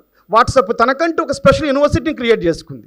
వాట్సప్ యూనివర్సిటీ అనేది ఒకటి వచ్చింది, అదే సిలబస్ తయారు చేసుకుంటుంది, అదే ప్రచారం చేస్తుంది. ఇట్లాంటి వాట్సప్ లాంటి సోషల్ మీడియాలు ఎవరి చేతుల్లో ఉన్నాయంటే ఇవాళ ఆర్ఎస్ఎస్ చేతుల్లో ఉన్నాయి, బీజేపీ చేతుల్లో ఉన్నాయి. బీజేపీ గెలవటానికి, 3వసారి అధికారంలోకి రావటానికి ప్రధానంగా సోషల్ మీడియా పాత్ర పోషించింది. వాళ్ళ కొన్ని అన్ని సంఘాలు పనిచేశాయి. వాళ్ళు శిక్షకుల పేరు మీద, శిశు మందిర్ పేరు మీద ఒక ఏరియాని, ఒక లైన్ను, ఒక గ్రామాన్ని, ఒక పట్టణాన్ని ఎంచుకున్నారంటే వాళ్ళ జీవితాన్ని పూర్వపు కమ్యూనిస్టు నాయకులు ఏ విధంగా అయితే గ్రామాలను పంచుకొని ప్రజాదళాలుగా ఏర్పడి ఎట్లా పనిచేశారో అట్లా పనిచేస్తున్నారు వాళ్ళు. ఇవాళ ఈ ఆధునిక యుగంలో అట్లా పనిచేస్తున్నారు వాళ్ళు ప్రతి చోట ఉన్నారు. 6ంటికి 7ంటికి యోగా క్లాసులు మొదలుకుంటే కర్రసాము క్లాసుల దాకా ఉన్నాయి. మరి నీ ప్రజా సంస్కృతి ఎక్కడ పెడుతున్నాం మనం? ప్రజా సంస్కృతి మనం ఎక్కడ చేస్తున్నాం? ఇలాంటి ఒక నెలలో అవుతున్నాయా? బాలల సంఘాలు కొంతమంది పెట్టారు. నిన్న కన్నగంటి రవి వచ్చారు, వాళ్ళ నాన్నగారు బాలల సంఘం అని ఇప్పుడు 90లో పెట్టారు. నిజామాబాద్, కరీంనగర్, ఉమ్మడి నిజామాబాద్, కరీంనగర్, సిరిసిల్ల, సిర్నాపల్లి ఏరియాలో, బోధన ఏరియాలో అక్కడ తెలిసింది. ఖమ్మంలో కూడా ఖమ్మం, వరంగల్లో కూడా నడిచినాయి అక్కడక్కడ. తర్వాత ఈ బాలక సంఘాలు లేవు. అంటే యువకులని ప్రజా భావాల వైపు, సంస్కృతి వైపు చేయకుండా ప్రతిసారి సంస్కృతి అంటే వాళ్ళకి ఎక్కదు. ఆ సంస్కృతిని నడిపించే రాజకీయ విలువలు ఎక్కాలి. రాజకీయ విలువలు వాళ్ళకి ఎక్కుతున్నాయంటే ఆ రాజకీయ విలువలను రుచి చేపట్టడం కోసం సంస్కృతికి ఒక రూపం మాత్రమే. సాంస్కృతిక రూపంలో బలపడ్డ తర్వాత మళ్ళీ రాజకీయ విశ్వాసాలు ఉంటేనే సంస్కృతి నిలబడుతుంది. ఇవాళ అరుణోదయ 50 ఏళ్ళుగా నిలబడలేదంటే కేవలం విమలక్క పాట పాడుతుందనో, లేకపోతే కళాకారులు ఉన్నారో నిలవల్ల. అరుణోదయం నడిపిస్తున్నటువంటి ఒక సైద్ధాంతిక భావజాలం నడిపిస్తుంది. అంటే సైద్ధాంతిక భావజాల స్ఫూర్తి లేకపోతే ఆ సంఘం ఎంతటి గొప్ప సంఘమైనా, ఎన్ని గొప్ప కళారూపాలు ఉన్నాయన్నా జనంలో నిలబడలేవు. నాకు ఐడియాలజీ ఉండాలి, బేస్ ఉండాలి. ఆ బేస్ ఇవ్వాల్సిన బాధ్యత కూడా ఇవాళ సంస్థలపై, విప్లవకారులపై ఉంది, ఉద్యమకారులపై ఉంది, అభ్యుదయవాదులపై ఉంది. 1936లో ఏర్పడ్డది భారతదేశంలో అరసం. 36లో ఏర్పడ్డది అరసం. విరసం ఎమర్జెన్సీ, పోస్ట్ ఎమర్జెన్సీ కాన్సిక్వెన్స్గా మనం చూడవచ్చు. అరసం నుంచి విరసం దాకా జరిగిన ప్రయాణం. అరసం తర్వాత 1-2 సంఘాలు ఏర్పడ్డాయి. ఇఫ్టా ఏర్పడ్డది, అక్కడక్కడ కొన్ని సంఘాలు, జనజాగరణ మంచి ఏర్పడ్డది, ఢిల్లీలో ప్రగతిశీల మంచి ఏర్పడ్డది, ఈశాన్య రాష్ట్రాల్లో కొంత రివోల్టెడ్గా ఏర్పడ్డాయి. ఈ సాంస్కృతిక ఉద్యమం పెద్ద ఎత్తున కొనసాగింది. ఒక ముఖ్యమైన విషయం, అసలు చాలా ఆశ్చర్యకరమైన విషయం, అమెరికా పెట్టుబడిదారీ దేశం. పెట్టుబడిదారీ విలువలు ఉన్నటువంటి దేశం. పెట్టుబడే కేంద్రం. ఆడ డబ్బులు తప్ప వేరేది కాదు. ప్రపంచానికి మొత్తానికి పెట్టుబడి సప్లై చేసే దేశం అది. సోవియట్ యూనియన్ నిద్రపోకుండా ఉన్నంతకాలం, సోవియట్ యూనియన్ 95 దాకా, గోర్బచోవ్ వచ్చిన దాకా, పెరిస్టాయికా, గ్లాస్నాస్ట్ తీసుకొచ్చి ఆ దేశాన్ని నాశనం చేసిన దాకా నిద్రపోకుండా దేశం అమెరికా. అట్లాంటి అమెరికాలో బాబీ డిలాన్ వచ్చాడు. బాబీ డిలాన్ నోబెల్ ప్రైజ్ వచ్చింది. బాబీ డిలాన్ యొక్క సాహిత్యం ఏంది? ప్రజల సంస్కృతి, ప్రజల సాహిత్యం. అంటే నేను చెప్పదలసింది ఏంటంటే, ప్రజలు రాజకీయంగా విలువల ప్రభావంలో ఉన్న సాంస్కృతికంగా వచ్చినప్పుడు ప్రజా సంస్కృతిని ఇష్టపడతారు, ప్రజా విలువలను ఇష్టపడతారు. ఇప్పుడు ఈ మీటింగ్లో సుందరయ్య విజ్ఞాన కేంద్రం ముందు మనం తెలంగాణ సాయుధ పోరాటం నాటకేసాం అనుకోండి. ఇక్కడికి ఆర్ఎస్ఎస్ వాళ్ళు వచ్చినా చప్పట్లు కొడతారు. కొన్ని క్షణాల పాటు వాళ్ళు ఆ ఉద్రేకంలో మునిగిపోతారు. రాజకీయంగా చూసినప్పుడు వాళ్ళు బీజేపీ భావజాలాన్ని, జనసంఘ భావజాలాన్ని, ప్రాచీన ఐడియాలజీని పరిచే భావజాలం ఉండొచ్చు. సంస్కృతికి, కల్చర్కు, కళారూపాలకు, చిత్రలేఖనానికి, సాహిత్యానికి అంతటి అమోఘమైన శక్తి ఉన్నది. చైనా విప్లవ కాలంలో లాంగ్ మార్చ్ చేస్తున్నప్పుడు అలసిపోయారు కార్మికులు. మిలిటరీ మావో జెడాంగ్ నాయకత్వంలో తీస్తున్నప్పుడు అక్కడ వాళ్ళని నడిపించింది కూడా సంస్కృతి, కళలు, సాహిత్యమే. మొన్న నడిచిన తెలంగాణ ఉద్యమంలో చూసాం మనం. అలసిపోయిన ప్రతిసారి సాహిత్యమే వెన్నుదట్టి నడిపింది. అయితే సాహిత్యం లేకపోతే త్యాగం, త్యాగం చేయాలంటే సాహిత్యం ఉండాల్సిందే, సంస్కృతి ఉండాల్సిందే. చూడండి, విప్లవకారుల్లో ఎన్కౌంటర్ అయిన వాళ్ళందరూ కూడా ఆలోచన పరులు ఎంతమంది అయితే ఎన్కౌంటర్ అయ్యారో ఆ ఉద్యమంలోకి పోవాలని ఆలోచన కలగటానికి ఆలోచన కంటే సాహిత్యమే ప్రధాన పాత్ర పోషించింది. అది పుస్తక సాహిత్యం కావచ్చు, పాట సాహిత్యం కావచ్చు, కళారూపాలు కావచ్చు. కళారూపాలకు ఉన్నటువంటి ఒక అద్భుతమైన శక్తి, అలాంటి శక్తి, అది కూడా ప్రజా కళారూపాలకు ఉన్న అద్భుతమైన శక్తి, అలాంటి శక్తి. అలాంటి అద్భుతమైన శక్తిని మనం ఉపయోగించలేకపోతున్నాం. అందుకనే ఇవాళ అమెరికన్ సామ్రాజ్యవాదం ముందుకొచ్చింది. అమెరికన్ సామ్రాజ్యవాదాన్ని మాట్లాడుతూ జేమ్స్ పెట్రాప్ అంటున్నాడు. ఆయన ఏమంటున్నాడంటే, అమెరికన్ సామ్రాజ్యవాదానికి 2 కారణాలు ఉన్నాయి, 2 లక్ష్యాలు ఉన్నాయి. ఒకటి ఆర్థిక లక్ష్యం, 2 రాజకీయ లక్ష్యం. ఒకటి ఆర్థిక లక్ష్యం. ఆర్థిక లక్ష్యం అంటే మార్కెట్ను తన చేతిలోకి తీసుకోవటం, ప్రపంచ దేశాల యొక్క ఎకానమీ మొత్తాన్ని తన చేతిలోకి తీసుకోవడం ఆర్థిక లక్ష్యం.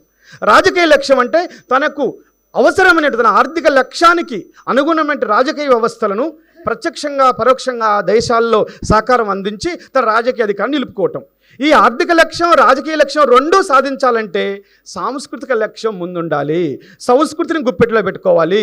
3వ ప్రపంచ దేశాలను, వర్ధమాన దేశాలను, తృతీయ ప్రపంచ దేశాల యొక్క రాజకీయ, ఆర్థిక, economic and financial and political control ఎక్కడుందంటే కల్చర్లో ఉంది. ఆ ప్రజలను ఆలోచన చేయకుండా ఉండాలి. ప్రజల్ని ఎప్పుడు వాళ్ళ కులం పేరు మీద, మతం పేరు మీద, ఆచారం పేరు మీద, సాంప్రదాయాల పేరు మీద వాళ్ళని ఎప్పుడు గుప్పెట్లో పెట్టాలి, గుప్పెట్లో పెట్టుకోవాలి. అంటే సాహిత్యం, సంస్కృతి. అందుకనే మీడియా అంతా, వాట్సాప్ ఎవరిది? అమెరికా వాళ్ళది. అమెరికా వాళ్ళు చేసిన వాట్సాప్ పెద్ద ఎత్తునైంది. 3వ ప్రపంచ దేశాల్లో ఉపయోగించే వాళ్ళు 70%, 73% వాట్సాప్ యూజ్ చేస్తుంటే అమెరికాలో వాట్సాప్ యూజ్ చేసే వాళ్ళు 11% మాత్రమే. అమెరికాలో డిజిటల్ మనీ యూజ్ చేసే వాళ్ళు 35% మాత్రమే. కానీ digital money, PhonePe, Google pay use చేసేవాళ్ళు మనం ఎక్కువ.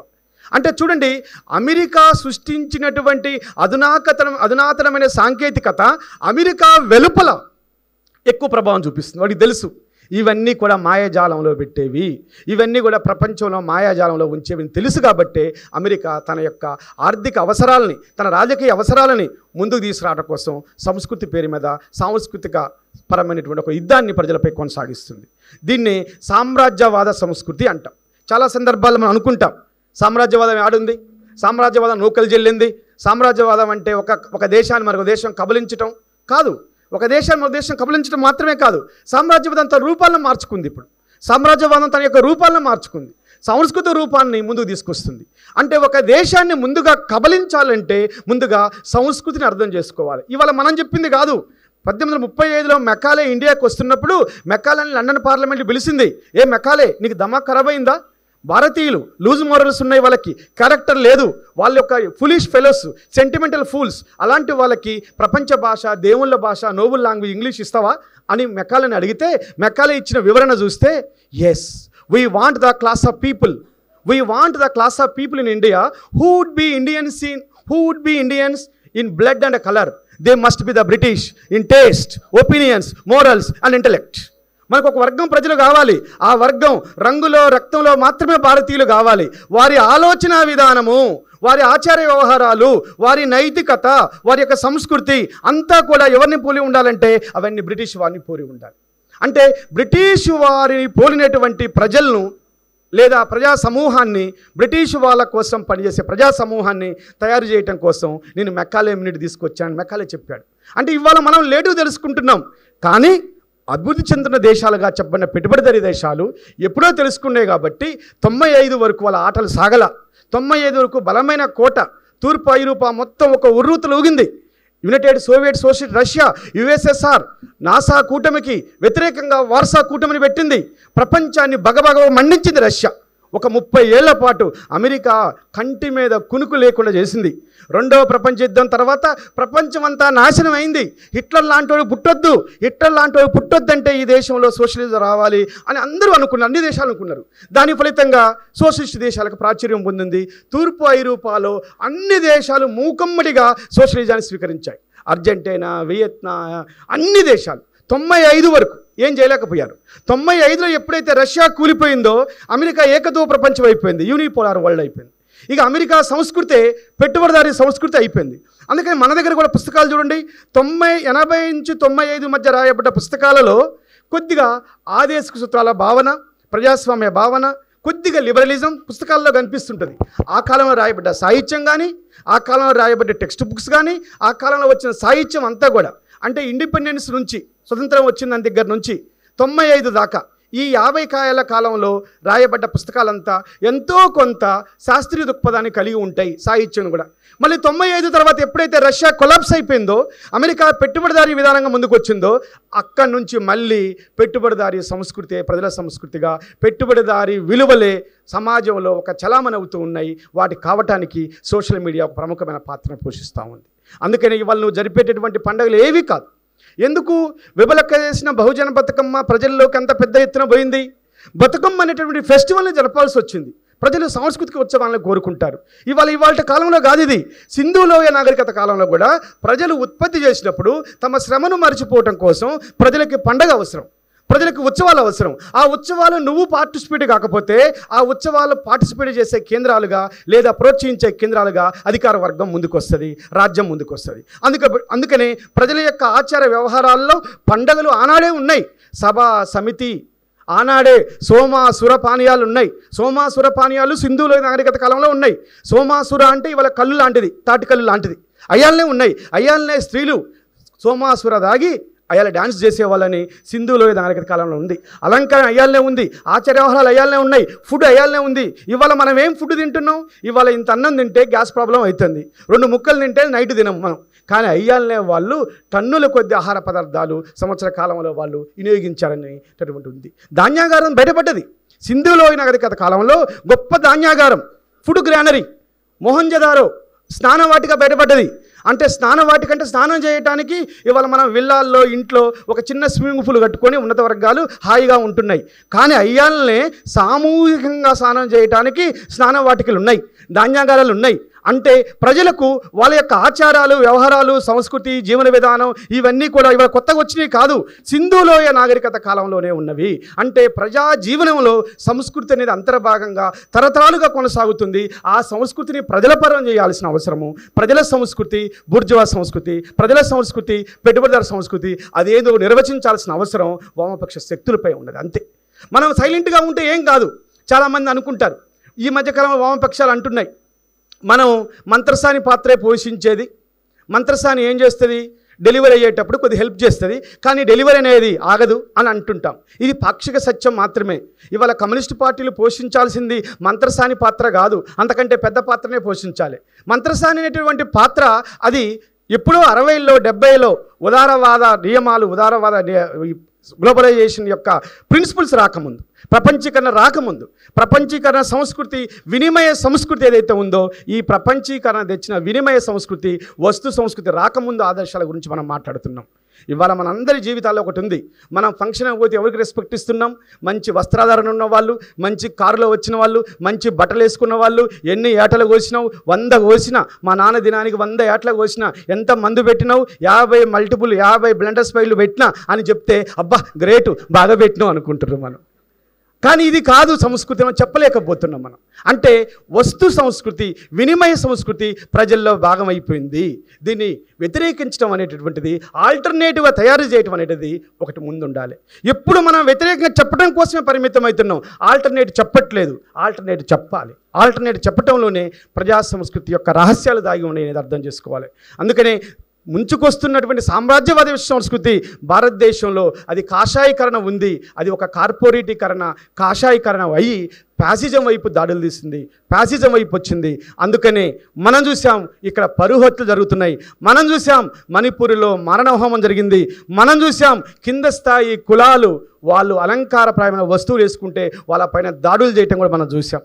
ఇవన్నీ ఏంది? ఇవన్నీ సామ్రాజ్యవాదం, ప్రపంచీకరణ, భారతదేశంలో ఉన్నటువంటి కాషాయ శక్తులతో కలిసిపోయిన ఫలితంగా ఫ్యాసిజం యొక్క రూపం. చాలామంది అంటారు ఫ్యాసిజం ఏడుంది సార్? ఇప్పుడు ఫ్యాసిజం ఎప్పుడో ఇటలీలో ముస్సోలిని తీసుకొచ్చాడు, జర్మనీలో నాజిజం, ఫ్యాసిజం అనేవి 2వ ప్రపంచ యుద్ధాలలో గోరిగట్టబడ్డాయి. ఇంకా ఫ్యాసిజం ఏడుంది? ఇది కమ్యూనిస్టులు ఉపయోగిస్తున్నటువంటి ఒక పడిపదం, ఇది పడిగట్టు పదం. అసలు ఫ్యాసిజమే లేదు ఇప్పుడంటే. ఫ్యాసిజం 45 నాడు 2వ ప్రపంచ యుద్ధానికి కారణమైన ఫ్యాసిజం, యూదుల్ని ఊచకోత కోసినటువంటి ఫ్యాసిజం, యూదుల్ని ప్రపంచంలో తరిమి కొట్టిన ఫ్యాసిజం ఆనాడు జాతీయ అహంకార రూపంలో ఉంది, ఇవాళ ప్రజా సంస్కృతిని కబలించే రూపంలో ఉంది. అందుకనే ఫ్యాసిజం తన రూపాలను మార్చుకుంది. ఇవాళ అధికారంలో కేంద్ర ప్రభుత్వం కూడా ఫ్యాసిస్టు పోకడలతో ముందుకు వస్తూ ఉంది. తన సంస్కృతిని, ప్రజల సంస్కృతిని కానిటువంటి సంస్కృతిని ముందు తీసుకొస్తూ ఉంది. అసలు ఒక విచిత్రమైన అంశం కూడా మన ముందుంది. ఒక పక్క నేను ఒక్క అంశాన్ని చెప్పి ఇక ముందుకు ముగిస్తాను. ఒక పక్క భారతదేశంలో సైన్స్ అండ్ టెక్నాలజీ పెరుగుతూ ఉంది, శాస్త్ర సాంకేతికత పెరుగుతూ ఉంది. మరో పక్క భారతదేశంలో అంధకార మూఢ విశ్వాసాలు, నమ్మకం, భక్తి పెరుగుతున్నాయి. అసలు ఒక దేశంలో సైన్స్ పెరుగుతుందంటే అంధకార మూఢ విశ్వాసాలు తగ్గాలి. కానీ భారతదేశంలో రెండు కవల పిల్లల్లాగా వెలుగుతున్నాయి. ఎంతైతే సైన్స్ పెరుగుతుందో అంతే స్థాయిలో మత విశ్వాసాలు పెరుగుతున్నాయి. కానీ ఒకటి మాత్రం వాస్తవం, సైన్స్ పెరుగుతుంది, భారతదేశం వెలుపల నుంచి భారతదేశానికి అందిస్తుంది.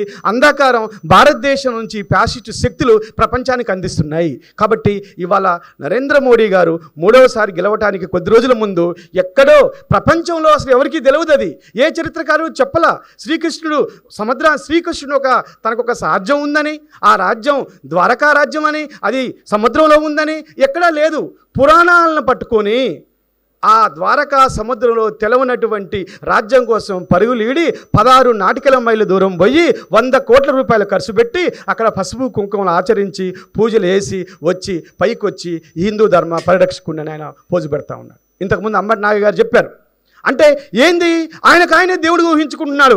ఒక కాలంలో కృష్ణుడు, ఒక కాలంలో రాముడు, ఒక కాలంలో శివుడు, ఈ కాలంలో నేను, అంటే నేనే ఈ దేవ అవతారాన్ని అని ఆయన అవతారం. రవీంద్రనాథ్ ఠాగూర్ని అంటాడు, దేవుణ్ణి అంటాడు. ఆయన ఒక వ్యక్తి కాదు. ఈ వ్యవస్థలు, హిందూ మత సంస్కృతి లేదా ఫ్యాసిజం చేత అన్నీ కలిసి ఉన్నటువంటి ఒక రూపంగా ఆయన ముందుకు వచ్చాడు తప్ప ఆయన ఒక వ్యక్తిగా మనం తప్పుపట్టట్లేదు. ఆయన ఒక భావజాలానికి ప్రతినిధి.